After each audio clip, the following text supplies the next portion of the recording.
آج میں بہت خوش تھا۔ آج مجھے پہلی تنخواہ ملی تھی اور جیب پیسوں سے بھری ہوئی تھی۔ میں خوشی کے مارے گھر جا رہا تھا اور راستے میں مجھے ایک جگہ پر کیک ڈیلیور کرنا تھا۔ مجھے اس بات کی خوشی تھی کہ آج مجھے پہلی تنخواہ ملی ہے اور میں بڑا سرشار سا اپنی منزل کی طرف جا رہا تھا۔ میں نے سوچا تھا کہ راستے میں ایک جگہ پر کیک ڈیلیور کرتا ہوا جاؤں گا، کیونکہ آج مجھے گھر جانے کی بھی تھوڑی جلدی تھی۔ پہلی کمائی اپنی ماں کے ہاتھ پر رکھنا چاہتا تھا اور اس کے چہرے کی خوشی اپنی آنکھوں سے دیکھنا چاہتا تھا۔ میرے ہاتھ میں کیک کا ڈبہ تھا اور جیب میں تنخواہ کے پیسے تھے۔ میں پیدل ہی جا رہا تھا کیونکہ بیکری سے میرے گھر کا فاصلہ کافی کم تھا۔ میں پتہ نہیں کن خیالوں میں جا رہا تھا۔ ماں کا چمکتا ہوا چہرہ دیکھنا چاہتا تھا۔ کافی دن ہو گئے تھے ہمارے گھر کوئی خوشی نہیں آئی تھی۔ سب کے چہروں پر اداسی تھی اور گھر میں بھوک افلاح گھر کی دیواروں پر ناچ رہی تھی۔ میں اپنے اور اپنے گھر والوں کی بہتری کی طرف ایک قدم بڑھا چکا تھا، لیکن خود جوں ہی میں تھوڑا سا آگے بڑھا تو مجھے چوک کے قریب ایک لڑکی دکھائی دی۔ اس نے چہرے پر نقاب ڈالا ہوا تھا۔ وہ بڑی شدت سے رو رہی تھی۔ میں گھبرا سا گیا۔ اس کے ساتھ کیا معاملہ ہے اور یہ یہاں پر بیٹھی ہوئی کیوں رو رہی ہے؟ بہت دن ہو گئے تھے پیٹ میں ایک نوالا نہیں گیا۔ وہ رو رو کر چیخ کر یہ کہہ رہی تھی۔ بہت دن ہو گئے پیٹ میں ایک نوالا نہیں گیا، تم مجھے کچھ کھانے کے لیے لے دو۔ کچھ سمجھ نہیں آ رہا تھا۔ رات کا ٹائم تھا، سب بند تھا۔ میرے ہاتھ میں ایک کیک کا ڈبہ تھا۔ میں نے اسے وہ کیک کا ڈبہ ہی تھما دیا۔ اس نے بولا، کیا یہ میں کھا لوں؟ میں نے بولا، ہاں تم کھا لو۔ حالانکہ مجھے ایک طرف دوسری پریشانی بھی تھی، کیونکہ وہ کیک کسی کی سالگرہ کا کیک تھا اور مجھے یہ ٹینشن تھی کہ اس کیک کی وجہ سے کہیں کسی کا فنکشن خراب نہ ہو جائے۔ لیکن جیسے جیسے وہ کھا رہی تھی مجھے ایک عجیب سی خوشی تھی۔ اس کی آنکھوں کی خوشی اور چمک دیکھ کر مجھے دلی سکون ملنے لگا۔ پھر میں واپس بیکری آیا اور میں نے تنخواہ کے پیسوں سے وہ کیک دوبارہ خریدا، کسٹمر کو پہنچا دیا۔ بے شک میرے پیسے لگ چکے تھے، لیکن مجھے اس کا اطمینان تھا کہ میں نے کسی بھوکے کا پیٹ بھرا ہے۔ اس پر سکون، چہرے پر سکون، دل میں سکون۔ لیکن جب میں گھر واپس آیا اور ماں کے ہاتھ پر تنخواہ کے پیسے رکھے تو یہ دیکھ کر حیران رہ گیا تھا کہ وہ تنخواہ کے پیسے کافی زیادہ تھے۔ جتنی میری تنخواہ تھی وہ اس سے بھی کئی زیادہ تھے۔ حیران رہ گیا، سمجھ نہیں آ رہا تھا کہ یہ کیسے ممکن ہوا، لیکن یہ ہو چکا تھا۔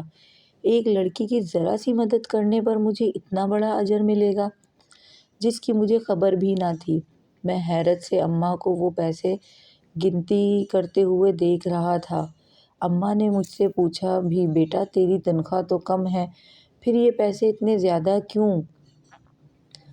اماں استغفار پر مجھ سے کوئی جواب نہ بن پڑا تو میں نے اماں سے یہی کہہ ڈالا کہ وہ مالک نے اپنی مرضی سے دیے ہیں، سمجھو ابا کی پہلی تنخواہ کا بونس ہے کے طور پر مجھے دے دیے۔ ابا کا ذکر سنتے ہی اور اماں اداس ہو گئی تھی اور میں بھی خاموشی سے اپنے بستر پر جا کر لیٹ گیا۔ آنکھوں میں آنسو کے قطرے چمکنے لگے۔ واپس اپنے بستر پر آ کر لیٹا تو کافی اطمینان سا محسوس ہو رہا تھا۔ میں نے کسی کو پہلی بار مدد کی تھی، کسی بھوکے کو کھانا کھلایا تھا اور دوسرا آج تنخواہ بھی ملی تھی۔ تنخواہ اتنی زیادہ ہو گئی تھی کہ یہ بات مجھے سمجھ نہیں آ رہی تھی۔ میرے ابا کے انتقال کو ابھی 2 ماہ ہی گزرے تھے۔ ابا ایک بیکری پر ملازمت کرتے تھے۔ وہاں پر ابا کو ایک معمولی سی تنخواہ مل جاتی تھی، جس کے ساتھ گھر کا گزر بسر آسانی سے ہو جاتا تھا۔ ابا ہم بہن بھائیوں کو حلال لقمہ کھلانے پر یقین رکھتے تھے، اسی لیے اپنی تنخواہ میں ہی گزارا کرتے تھے۔ میرے علاوہ میری 4 بہنیں تھیں، جن میں سے 2 مجھ سے بڑی اور جبکہ 2 مجھ سے چھوٹی تھیں۔ ابھی تک کسی کی بھی شادی نہیں ہوئی تھی۔ ابا کی زندگی نے اتنی مہلت ہی نہیں دی کہ وہ بہنوں کو اپنے گھر کا کر پاتے۔ بیکری پر کام کرنے کے دوران اچانک ہی ابا انتقال کا ہو گیا۔ خبر آئی، اطلاع ملی تو پیروں تلے زمین ہی کھسک گئی۔ ابا یوں اچانک ہمیں چھوڑ کر کیسے چلے گئے؟ ایسا سوچا ہی نہیں تھا۔ تو آج تک کبھی بخار بھی نہیں ہوا تھا ابا کو، تو اچانک سے یہ سب کیسے ہو گیا؟ جتنا بھی سوچتے اتنا ہی کم تھا، پریشان ہوتے اور اتنا ہی روتے۔ اماں کی تو دنیا اندھیرا ہو گئی تھی، گھر کا سائباں ایک دم اٹھ گیا، اور اب انہیں جو ان بیٹیوں کی فکر کے ساتھ ساتھ اپنے گھر کا خرچ بھی چلانے کی فکر تھی۔ ابا کے اس دنیا سے گزر جانے کے بعد مجھے احساس ہوا کہ باپ کیا ہوتا ہے۔ اس سے پہلے تو میں بے فکری کی جی رہا تھا زندگی۔ ویسے بھی میں نے ابھی میٹرک کے پیپر ہی دیے تھے، رزلٹ کا انتظار تھا۔ ابا کا خیال تھا کہ مجھے آگے پڑھائیں گے، اور میرا اپنا بھی آگے پڑھنے کا بہت شوق تھا۔ لیکن ابا کے گزر جانے کے بعد سب کچھ بدل گیا، سارے حالات بدل گئے اور زندگی کا مفہوم ہی تبدیل ہو کر رہ گیا۔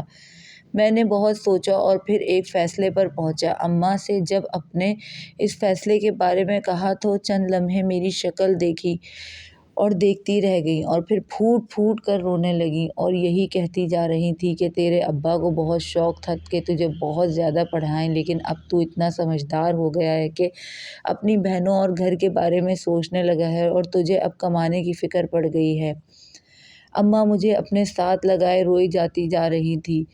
میں نے بھی اب اپنے دل پر جبر کر کے فیصلہ کیا تھا، اور میں اسی بات پر اٹل تھا۔ اگلے ہی دن میں بیکری آنر کے پاس جا پہنچا۔ میں نے اس سے اپنے گھر کے سارے حالات بتائے، اپنی مجبوریاں بتائیں، اور اس سے کام کی درخواست کی کہ مجھے کام پر رکھ لو۔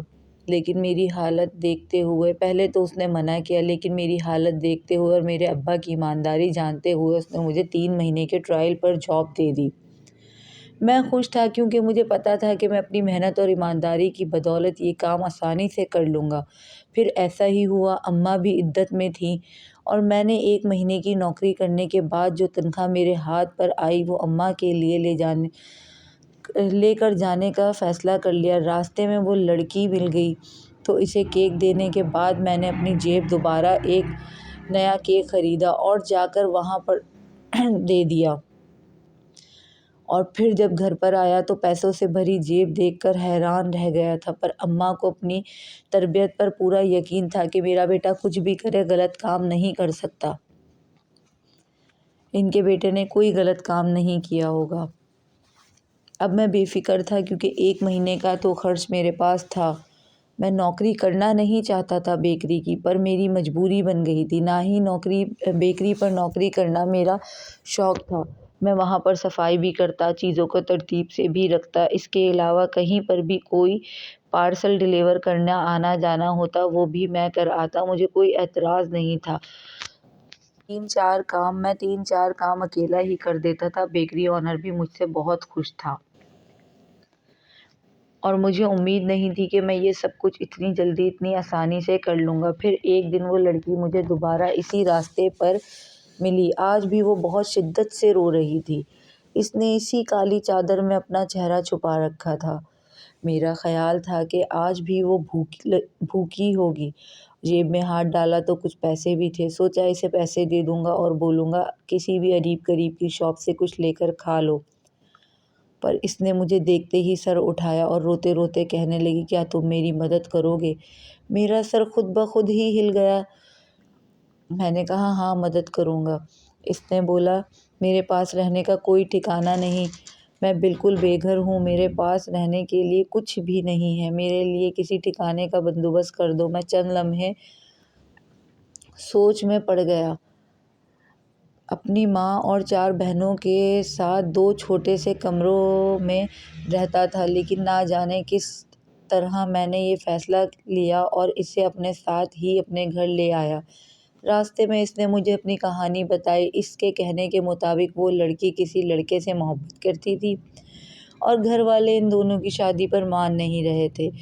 ان دونوں نے بہت کوشش کی انہیں منانے کی، گھر والوں کو مناتے آخر یہ اس فیصلے پر پہنچے کہ ہم بھاگ کر شادی کر لیں گے۔ یہ گھر سے بھاگ آئی، لیکن اسے نہیں پتا تھا کہ اس کے لیے آگے ایک اور آزمائش منتظر ہے۔ وہ لڑکا ایک فراڈ نکلا۔ اس نے اس لڑکی کو دھوکہ دیا، اسے بیچ راستے میں چھوڑ کر چلا گیا۔ اب یہ لڑکی نہ آگے جوگی رہی اور نہ پیچھے جوگی رہی۔ اب اس کے پاس دنیا میں ایسا کوئی ٹھکانہ نہیں تھا جہاں پر وہ جا سکتی سوائے خودکشی کرنے کے علاوہ۔ اس نے سوچا کیوں نہ میں زندگی کو ایک اور مہلت دے دوں، کیا پتہ کوئی نہ کوئی راستہ نکل آئے اور پھر مدد کرنے کے لیے کوئی تو آ ہی جائے گا اتنی بڑی دنیا میں۔ یہ بیچ راستے میں بیٹھ گئی۔ میں گھر لے کر آیا تو پہلے تو مجھے عجیب سی نظروں سے میری ماں نے دیکھا۔ میں شرمندہ سا ہو گیا۔ میں نے مختصراً اس لڑکی کے حالات کے بارے میں بتایا۔ اماں کا دل تھوڑا سا نرم ہوا۔ اس لڑکی کو اپنے گھر پر رکھنا نہیں چاہتی تھیں، پر میرے لاغ اصرار پر انہوں نے اس لڑکی کو گھر پر رکھ ہی لیا، بڑی بے دلی سے۔ میں نے بولا اماں یہ 3-4 دن میں خود ہی چلی جائے گی۔ اب میں نے رہنے کی اجازت دے دی ہے تو اب میں کیا کر سکتا ہوں؟ وہ لڑکی اب میرے گھر پر ہی میری 4 بہنوں کے ساتھ انہی کے کمرے میں رہنے لگی۔ بیکری کی ملازمت کر رہا تھا اور اکثر مجھے دیر سویر ہو جاتی تھی۔ ایک دن جب میں گھر آیا تو وہ باہر صحن میں ہی میرا انتظار کر رہی تھی۔ میں نے اس سے پوچھا کیا بات ہے؟ تم ابھی تک سوئی کیوں نہیں ہو اور یہاں پر کیوں ٹہل رہی ہو؟ تو وہ کہنے لگی مجھے کیک کھانا ہے، وہ جو اس دن تم نے مجھے کھلایا تھا۔ مجھے کیک اور پیسٹریز بہت اچھی لگتی ہیں۔ اس نے اتنی معصوم انداز میں مجھ سے درخواست کی کہ میں پھر اسے منع نہیں کر سکا۔ میں نے بولا ٹھیک ہے میں کل لے آؤں گا، تم بے فکر ہو جاؤ، اور اگلے دن میں اس کے لیے پیسٹریاں لیتا ہوا گھر چلا آیا۔ میں نے اپنی بہنوں کے لیے بھی لی تھی اور اماں کو بھی دی تھی۔ ساتھ چھوٹی بہن نے چائے بنا لی تو بڑا اچھا ماحول بن گیا۔ ابا کے بعد شاید آج پہلا دن تھا جو ہم اتنے خوش اور مطمئن تھے اور ایک خاندان کی طرح نظر آ رہے تھے۔ یہ سب اس لڑکی کی بدولت ہی تھا شاید۔ اگر وہ مجھ سے پیسٹریوں کی فرمائش نہ کرتی تو ہمیں ایک ساتھ اس طرح بیٹھنے کا بہانہ نہیں ملتا۔ اس کے چہرے پر پہلی خوشی مسکراہٹ دیکھ کر میں نے فیصلہ کر لیا تھا کہ میں ہر دوسرے تیسرے دن ان کے لیے پیسٹریاں لے کر آیا کروں گا، اور اب ایسا ہی ہونے لگا۔ میں ہر دوسرے تیسرے دن پیسٹریاں لے آتا اور یوں مل کر سب ایک ساتھ بیٹھ جاتے۔ ایک دن میں بیکری سے گھر واپس آیا تو میری چھوٹی بہن میرے لیے کھانا لے کر آئی اور میرے پاس ہی بیٹھ گئی۔ مجھ سے کہنے لگی بھائی یہ لڑکی بہت اچھی ہے، یہ ہم سے بہت محبت کرتی ہے، ہمارے ساتھ کام میں ہاتھ بٹانے کی کوشش کرتی ہے، اور اس کے علاوہ بھی اکثر یہ اتنی پیاری پیاری باتیں کرتی ہے کہ ہماری پریشانی اور دکھ خود بخود دور ہو جاتا ہے، اور پھر اس کے آنے سے ہمارے گھر میں بہت برکت ہو گئی ہے۔ ایسا لگتا ہے جیسے سب چیزیں زیادہ ہو گئی ہیں۔ مجھے یہ کسی اچھے گھر کی لگتی ہے، لیکن نہ جانے کیوں بیچاری اس طرح سڑکوں پر رل رہی تھی۔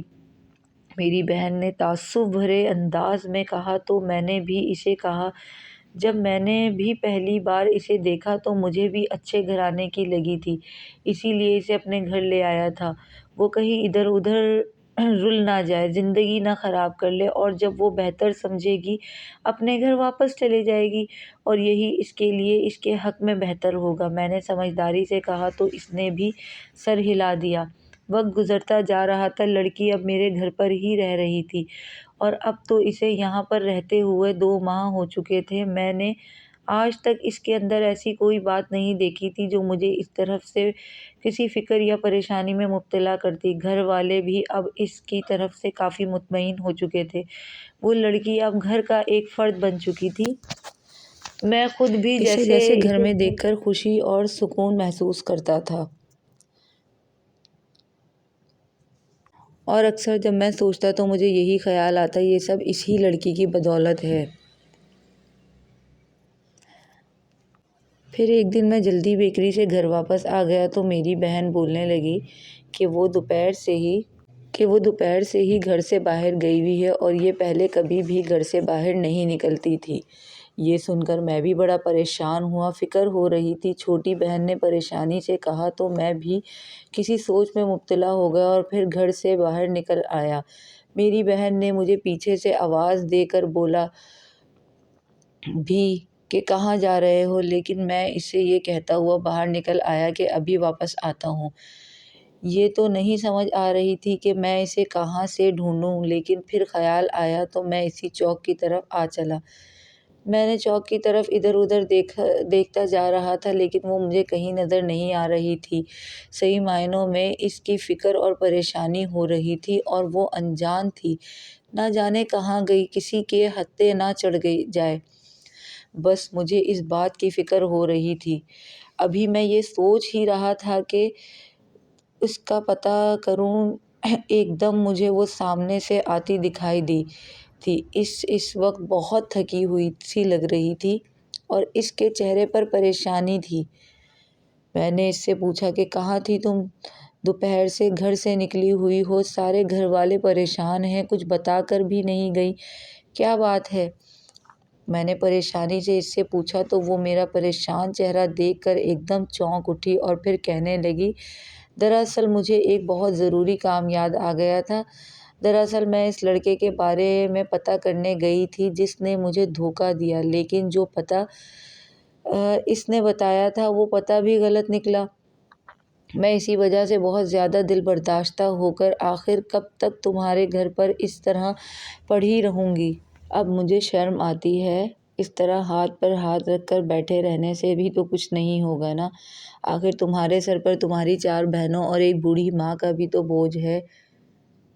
اس نے بولا، اب میں اتنا کما لیتا ہوں کہ تمہیں آرام سے کھلا سکتا ہوں۔ جب تک تمہارے ٹھکانے کا بندوبست نہیں ہو جاتا تب تک تم میرے گھر واپس چلو، اور میں نے فیصلہ کر لیا ہے کہ میں تمہیں تب تک رکھوں گا جب تک تمہارے گھر کا کوئی بندوبست نہیں ہو جاتا۔ مجھے کوئی پریشانی نہیں ہے، اور اس بات کا خیال اپنے دل سے نکال دو کہ تمہارے میرے گھر پر رہنے سے مجھے کوئی پریشانی ہوگی۔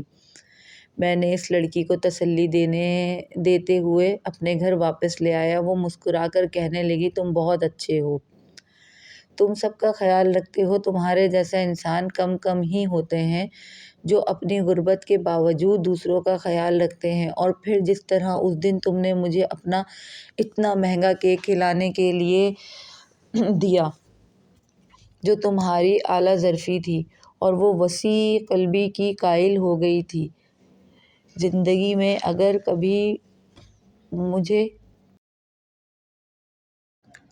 موقع ملا تو میں تمہارا ساتھ ضرور دوں گی۔ وہ بہت خوبصورت تھی اور اس کے اندر ایک عجیب سی پراسراریت تھی۔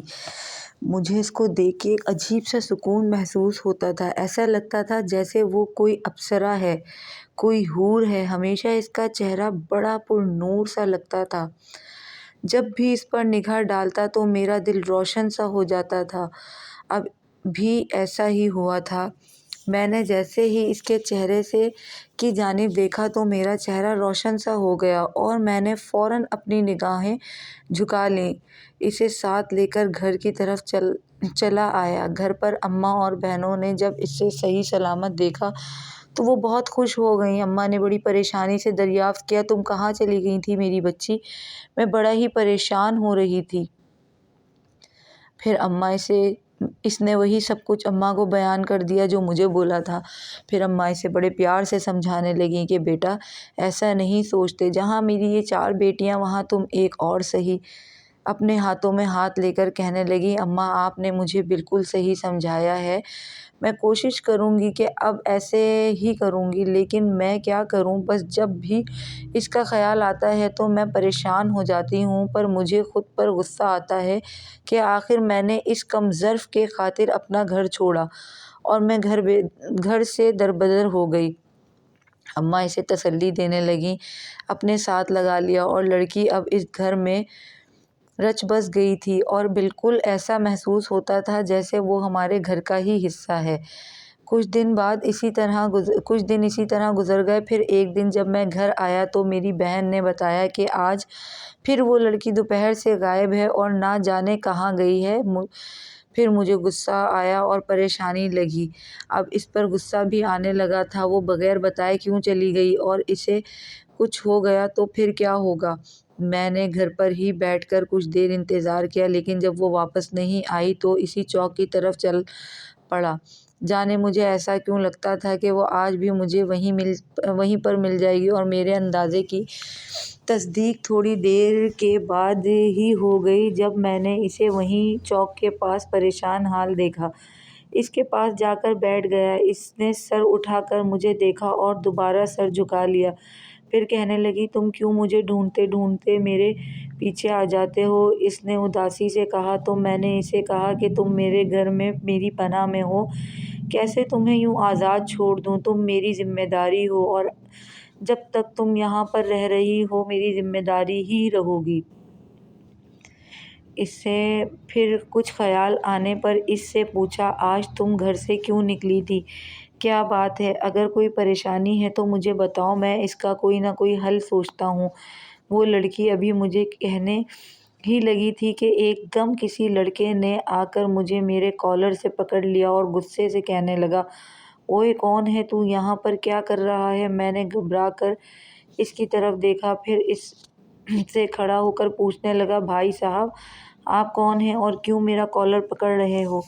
لیکن وہ غصے سے کہنے لگا، تو بتا تو کون ہے اور یہاں پر کیا کر رہا ہے؟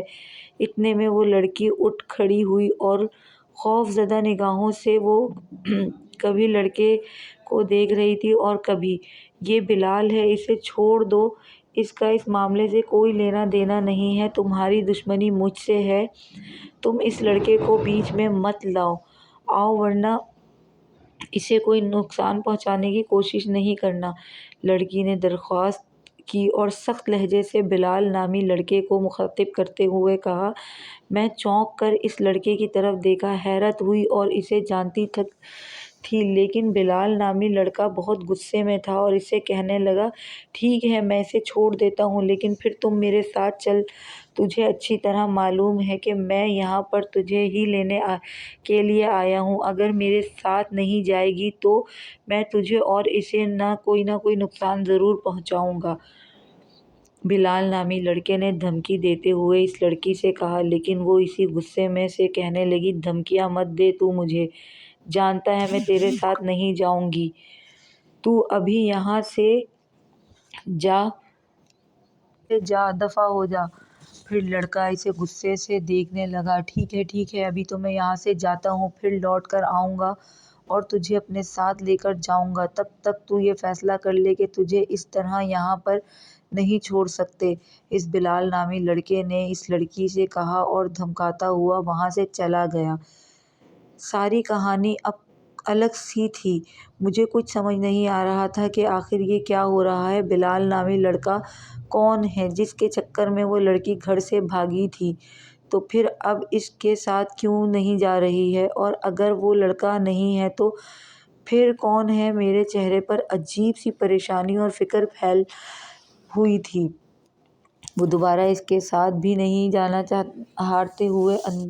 جانا نہیں چاہتی تھی۔ خاموشی سے نزد ہو گئی اور پھر وہ کہنے لگی کہ یہ معاملہ ہے، یہ لڑکا ہے، کوئی میرے پیچھے ہے۔ اس لڑکی نے بڑے دھیمے لہجے میں مجھے بولا اور میں نے بڑی دھیان لگا کر اس کی بات سنی۔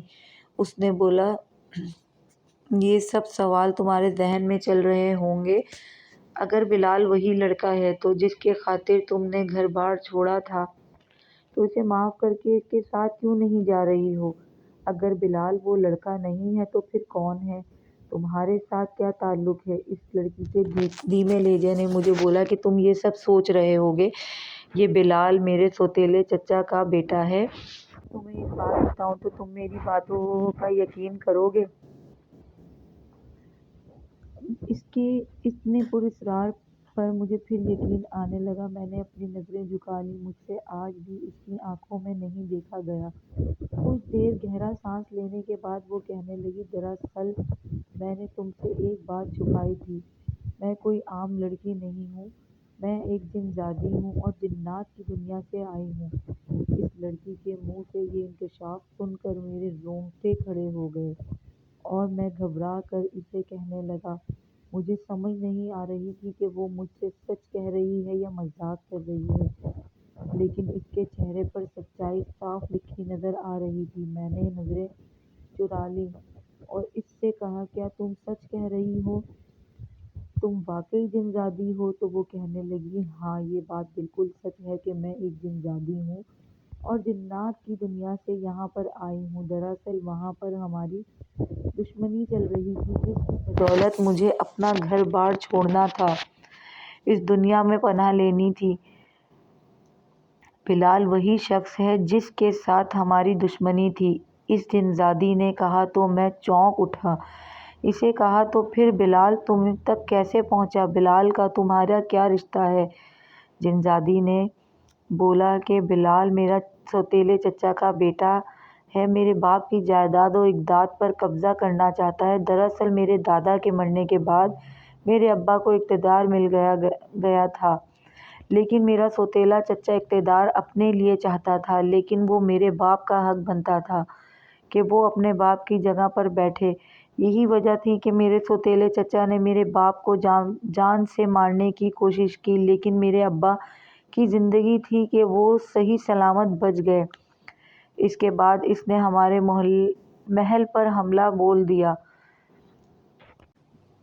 جس کی وجہ سے ہمارے کافی ملازمین مارے گئے۔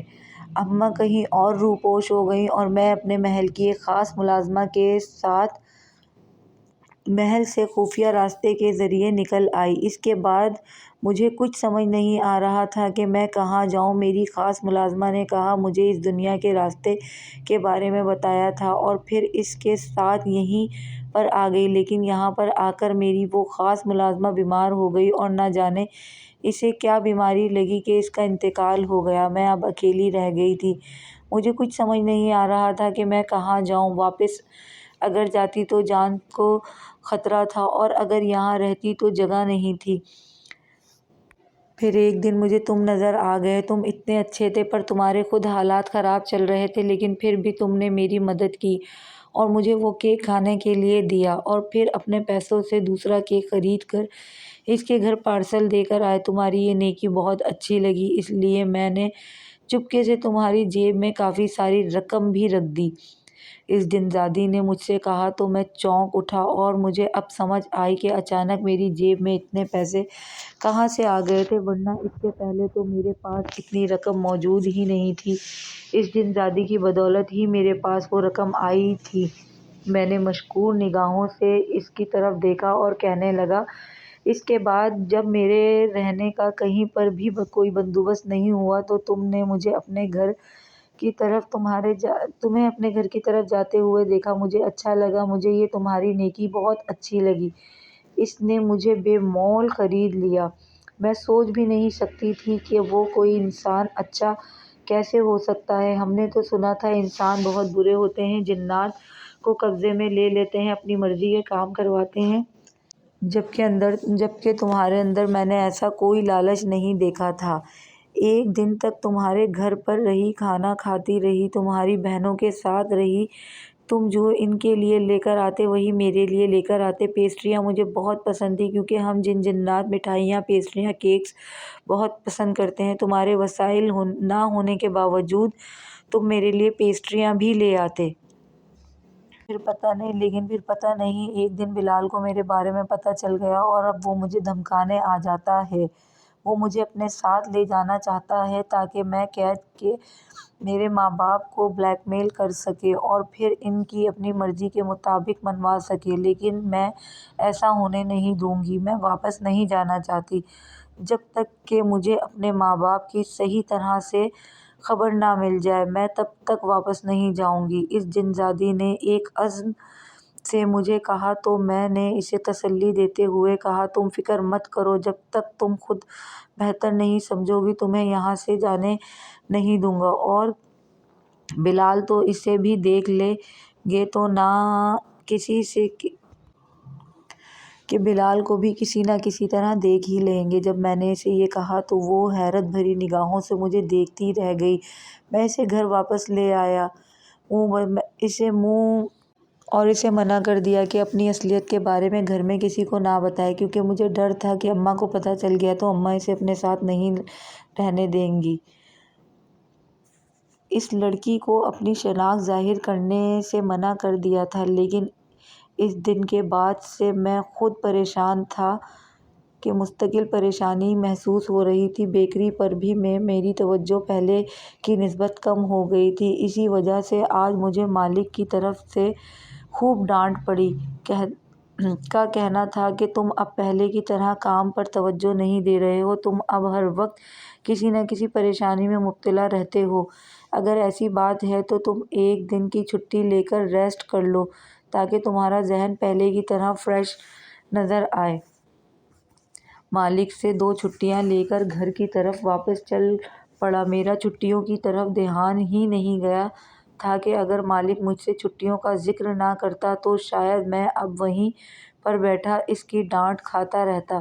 مسئلہ یہ تھا کہ کسی طریقے سے اس لڑکی کی جان بلال سے چھڑواؤں تاکہ بلال یہاں سے ویسے ہی واپس چلا جائے اور وہ لڑکی اپنے ماں باپ کے پاس جائے۔ میں اس کے بارے میں کافی سوچ بچا کر رہا تھا۔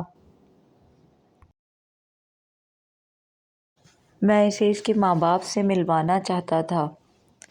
مشورہ کیا اور کہا تمہارے پاس اس عامل بابا کا کوئی رابطہ نمبر یا تمہیں اس جگہ کا پتہ ہو؟ جب تمہیں جنات کا اثر ہوا تھا اور دورے پڑنے لگے تھے تو ہم نے انہی سے علاج کروایا تھا۔ شاید بس تصور میں بھی مجھے ٹوک دیا اور کہنے لگا کہ مجھے اس جگہ کے بارے میں کچھ نہیں پتہ۔ اصل میں میرے دوست پر ایک جنات کا اثر ہو گیا تھا اور ہم نے اس کا کہیں نہ کہیں سے اتارا کروایا تھا۔ میں وہ جگہ بھول چکا تھا۔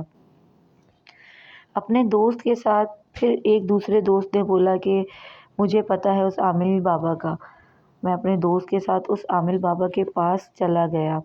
جا کر انہیں ساری بات بتائی۔ وہ سن کر کہنے لگے کہ یہ کوئی مشکل کام نہیں ہے۔ وہ جن زادی اپنے گھر واپس بھی چلی جائے گی اور اپنے ماں باپ سے بھی مل لے گی۔ اور اب رہ گیا بلال جو کہ اس کا دشمن ہے تو میں کوشش کروں گا کہ اسے کسی ایسی چیز میں بند کر دوں جہاں سے وہ کبھی باہر نہ نکل سکے۔ اس عامل بابا کی تسلی دیتے ہوئے اپنا کام شروع کر دیا۔ عامل بابا نے کہا تھا کہ مجھے 2 سے 3 دن لگیں گے لیکن یہ عمل مکمل ہو جائے گا۔ میں بہت ہی بے چین تھا کیونکہ مجھے اس عمل کے نتیجے کا انتظار تھا۔ میرے ساتھ ساتھ وہ جن زادی بھی بے حد فکر مند تھی۔ میں نے جس طرح ہمیشہ جنات کی مدد کی اس لیے مجھے تسلی تھی کہ سارا کام اپنے طریقے سے ہو جائے گا۔ عامل بابا نے عامل کے علم کے ذریعے وہ جن زادی کے ماں باپ کا پتہ لگایا اور دوسری دنیا میں کسی کے گھر پر پناہ لے کر رہ رہے تھے۔ اپنے ماں باپ کے بارے میں جان کر وہ جن زادی بہت زیادہ خوش ہوئی۔ تو پھر ان عامل بابا نے عمل کے ذریعے بلال اور اس کے باپ کو ایک بوتل میں قید کر دیا۔ بوتل انہوں نے اپنے پاس رکھ لی جیسے کہ اب وہاں کے حالات بالکل ٹھیک ہی ہو گئے تھے۔ اپنے ماں باپ کے پاس جا سکتی تھی۔ وہ جن زادی تو ہواؤں میں اڑتی پھر رہی تھی۔ اسے یقین ہی نہیں آ رہا تھا وہ دوبارہ اپنے ملک جا رہی ہے۔ مجھے بھی اس کے بارے میں جان کر یقین نہیں ہو رہا تھا۔ میں اداس بھی ہو رہا تھا۔ میں نے اب گھر پر بھی اس کے بارے میں سب کچھ بتا دیا تھا۔ میری ماں بہنیں یہ سب سن کر حیران ہوئیں اور کہنے لگیں کہ ایسا تو ہم نے پہلے کبھی نہیں دیکھا نہ سنا۔ پھر تمہاری ہمت کو سلام ہے کہ تم ایک ہی وقت میں اتنے کام کر رہے ہو۔ چپ چاپ ان کی باتیں سنتا رہا اور اس کے جانے کا سوچ کر میرا دل اداس ہوتا رہا۔ اور اب وہ دن آن پہنچا جب اس جن زادی نے واپس جانا تھا۔ میں صبح سے ہی کافی اداس تھا اور اسی لیے چپ چاپ اور اوپر چھت پر چلا گیا۔ وہ مجھے ڈھونڈتی ہوئی وہیں پر آ گئی، میرے پاس آ کر بیٹھ گئی۔ چند لمحوں کی خاموشی کے بعد وہ کہنے لگی میں اب واپس جا رہی ہوں۔ میرا دل بہت اداس ہے لیکن کیا کروں، مجبوری ہے، جانا تو ہے نا۔ لیکن تمہارا شکریہ ادا کرنا چاہتی ہوں جس طرح تم نے اتنے عرصے میرا خیال رکھا۔ اپنے کام وسائل ہونے کے باوجود بھی میری ہر چیز کا خیال رکھا۔ میں ہمیشہ تمہاری قدردان رہوں گی۔ پھر اس جن زادی نے کہا مجھے آج بھی اس پیسٹری کا ذائقہ اتنا ہی پسند ہے جتنا پہلے دن تھا۔ اور وہ تھوڑی دیر کے لیے خاموش ہو گئی اور پھر وہ مجھ سے دور چلی گئی۔ میں اسے دور تک پیچھے تک دیکھتا رہا اور وہ اپنے ملک اپنے گھر واپس جا چکی تھی، اور مجھے اس بات کا یقین نہیں آ رہا تھا کہ وہ واپس چلی گئی ہے۔ میرا دل اور یہ گھر بری طرح اداس ہو چکے تھے۔ میں خاموشی سے اٹھ کر اپنے کمرے میں لیٹ گیا اور اس کے بارے میں سوچتا سوچتا نہ جانے کب نیند آئی۔ میں نیند کی وادیوں میں اتر گیا۔ مجھے کچھ خبر نہ ہوئی، لیکن میری آنکھ ایک ہلکے پھلکے خوش اور دبی دبی خوشی سے لبریز آواز سے کھلی۔ میں حیران سا ہو کر اٹھ کھڑا ہوا۔ پہلے تو کچھ سمجھ نہیں آ رہا تھا آوازیں کہاں سے آ رہی ہیں، اور پھر ذرا دھیان لگا کر پتہ چلا باہر میری بہنیں کسی بات پر خوش ہو رہی تھیں۔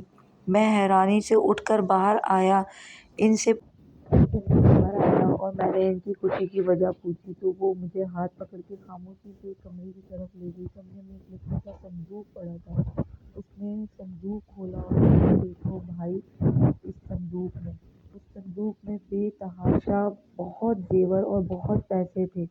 واقعی وہ نوٹوں کی گٹھیوں اور مختلف زیورات سے بھرا ہوا تھا۔ میں حیران مجھے اس طرح دیکھ رہا تھا، آخر یہ سب کہاں اور کیسے ہوا؟ اسی طرح حیرت سے اپنی چھوٹی بہن سے پوچھا تو اس نے ایک کاغذ کا ٹکڑا میری طرف بڑھا دیا۔ میں نے ناسمجھی سے اسے تھام لیا اور کھول کر دیکھا تو ایک چھوٹا سا خط تھا۔ کیک پیسٹریاں میرے لیے کسی بڑی نعمت سے کم نہیں۔ جس طرح میرا خیال رکھا اور اپنے گھر میں مجھے پناہ دی، میں یہ بات کبھی نہیں بھول سکتی۔ تم نے میرے اوپر احسان کیا اور احساس کیا، اس کے بدلے میں تمہیں اپنی طرف سے ایک چھوٹا سا تحفہ میں تمہیں دینا چاہتی ہوں۔ تم ایک بہت خوددار اور سادہ مزاج کے شخص ہو، لیکن یہ تحفہ ضرور قبول کر لینا، یہ تمہاری امی اور بہنوں کے کام آئے گا، اس لیے اسے قبول کر لینا۔ فقط ایک جن زادی خط پڑھ کے مجھے اندازہ ہوا کہ یہ خط کس کی طرف سے تھا، تاہم جس طرح جاتے جاتے وہ میرے اوپر احسان کر گئی تھی اور اپنی اتنی دولت سے مجھے نواز گئی تھی، میں کبھی بھول نہیں سکتا تھا۔ میری تو ساری تکلیفیں دور ہو گئیں۔ اب میں آسانی کے ساتھ اپنی بہنوں کی شادیاں کر سکوں گا اور انہیں ان کے گھر کا کر سکوں گا۔ اماں کا علاج وقت پر ہو پائے گا اور سب سے بڑھ کر اپنی بیکری بنا لوں گا۔ اس خیال کے آتے ہی میرے لبوں پر مسکراہٹ پھیل گئی، اور آج 5 برس کے بعد میری سب بہنیں اپنے گھر کی ہو چکی ہیں۔ اب تو ماشاءاللہ ان کے بچے بھی ہو گئے ہیں۔ اماں آج کل میرے لیے لڑکیاں دیکھتی پھرتی ہیں، لیکن چونکہ میں نے آج ہی اپنی بیکری کا افتتاح کیا تھا اور اماں کے ہاتھوں سے اس کا ربن کٹوایا تھا، جہاں اپنی بیکری کھولنے کا جوش اور خوش ہر چیز سے بڑھ کر تھی، وہیں پر آج کے دن وہ جن زادی بھی آئی تھی۔ مجھے اسے سامنے دیکھ کر یقین نہیں آ رہا تھا۔ وہ میرے لیے اس دنیا سے آئی ہے اور مجھے اتنا کامیاب دیکھ کر بہت خوش ہو رہی تھی، اور کہنے لگی کہ تم نے بہت اچھا کیا، اپنا کاروبار جما لیا۔ اگر تم اب بھی ملازمت کرتے تو شاید اتنی ترقی نہ کر پاتے۔ سوچ سمجھ کر سر ہلا دیا اور اس کے لیے ڈھیر سارے کیکس اور پیسٹریاں پیک کر کے اسے دے دیں۔ وہ بہت خوش ہوئی اور جاتے جاتے وہ پھر سے مجھے ایک چھوٹا سا تحفہ دے گئی۔ اس کے جانے کے بعد جب میں نے اپنی بند مٹھی کھولی تو اس کے اندر ایک چھوٹا سا سبز رنگ کا پتھر تھا، جس کے اوپر اس جن زادی کا نام لکھا ہوا تھا۔ اس پتھر کو دیکھ کر مسکرا دیا اور چند لمحے اسے اپنی مٹھی میں ہی بند کر کے رکھا۔ ایک سکون سا احساس میری رگوں میں دوڑتا چلا گیا۔ کچھ دیر کے بعد میں نے چپ چاپ سے اسے اپنے سامنے والی جیب میں رکھ لیا اور اپنے گاہکوں کی طرف متوجہ ہو گیا۔ پہلے ہی دن میری بیکری کے اوپر اچھا خاصا رش تھا، باقی وقت تو سر کھجانے کا بھی فرصت نہیں مل رہی تھی، اور آج ایک ریکارڈ سیل ہوئی تھی، اور صرف اس جن زادی کا ہاتھ تھا ان سب چیزوں میں۔ میں اس دن کو کبھی نہیں بھول سکتا جب وہ میری زندگی میں آئی۔